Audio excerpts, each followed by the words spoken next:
Assalamualaikum warahmatullahi wabarakatuh. Perkenalkan, nama saya Putri Dayanti, NIM 20 2017 004.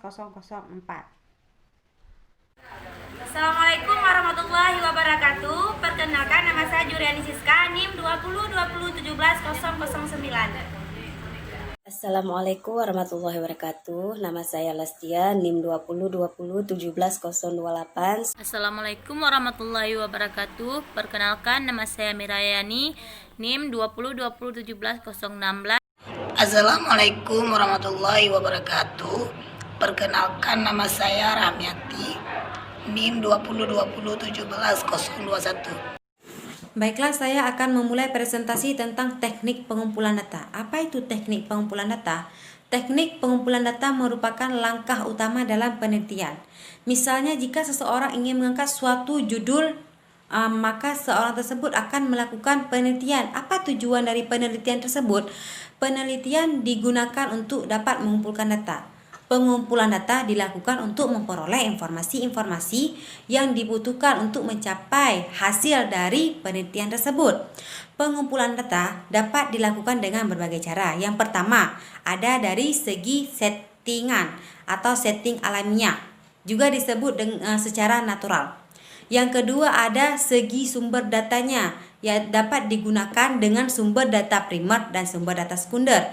Karena tujuan utama dari penelitian adalah untuk mengumpulkan data agar hasil dari judul yang diangkat tersebut sama dengan hasil penelitiannya dengan pengumpulan atau informasi-informasi yang didapat. Nah, jadi saya akan menjelaskan tentang tes kepribadian. Tes kepribadian ini yaitu yang digunakan dalam penelitian untuk mengungkapkan kepribadian seseorang, misalnya peserta didik. Ya, yang kedua ada tes bakat. Tes bakat ini digunakan yang untuk mengukur atau mengetahui bakat seseorang, misalnya yang kita teliti peserta didik atau lain sebagainya. Yang ketiga ada tes inteligasi, yaitu tes yang digunakan untuk mengadakan estimasi atau perkiraan terhadap tingkat intelektual seseorang dengan cara memberikan berbagai tugas kepada orang yang diukur. Yang diukur inteligasinya, sasarannya. Nah, yang keempat ada tes sikap. Tes sikap ini digunakan untuk mengadakan pengukuran terhadap sikap seseorang, misalnya peserta didik juga yang akan kita teliti. Yang kelima ada tes minat, yaitu alat yang digunakan untuk mengali minat seseorang terhadap sesuatu, misalnya minat belajar peserta didik yang akan kita teliti. Yang terakhir ada tes prestasi. Tes prestasi yaitu tes untuk mengukur pencapaian seseorang setelah menjadi sesuatu, misalnya ada suatu pelajaran, jadi setelah pelajaran selesai kita tes kemampuan seseorang, misalnya peserta didik, jadi kita tahu prestasinya itu Baiklah, saya akan melanjutkan pemaparan dari kawan saya dan saya akan menjelaskan tentang pengumpulan data dengan metode non-test. Adapun jenis-jenis metode non-test itu ada observasi. Observasi adalah suatu teknik atau cara mengumpulkan data dengan cara pengamatan terhadap kegiatan yang sedang berlangsung.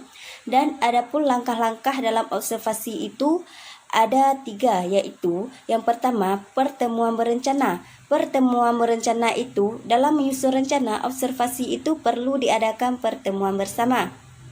Dan yang kedua observasi kelas.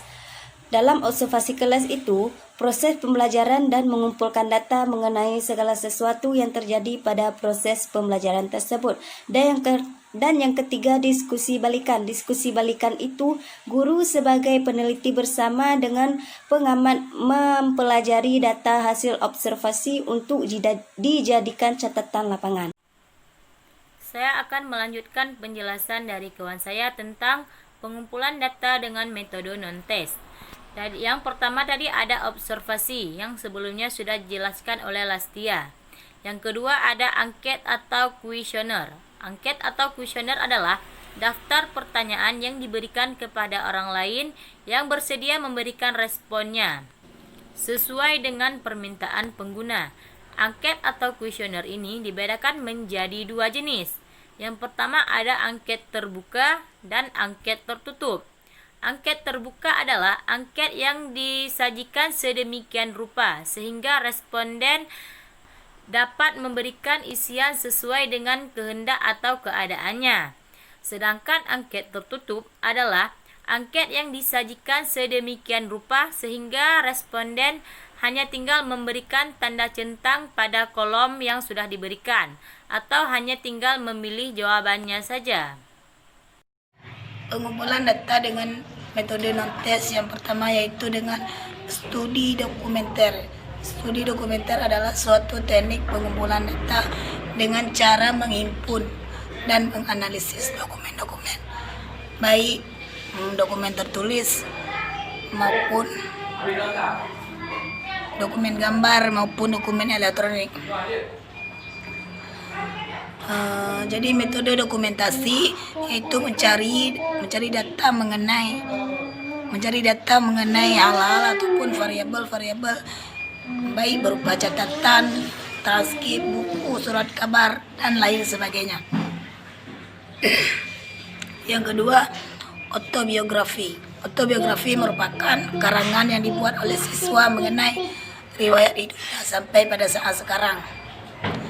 Keunggulan metode ini adalah di samping menceritakan masa lalu, terungkap pola pikiran dan perasaan subjektif tentang kejadian tersebut.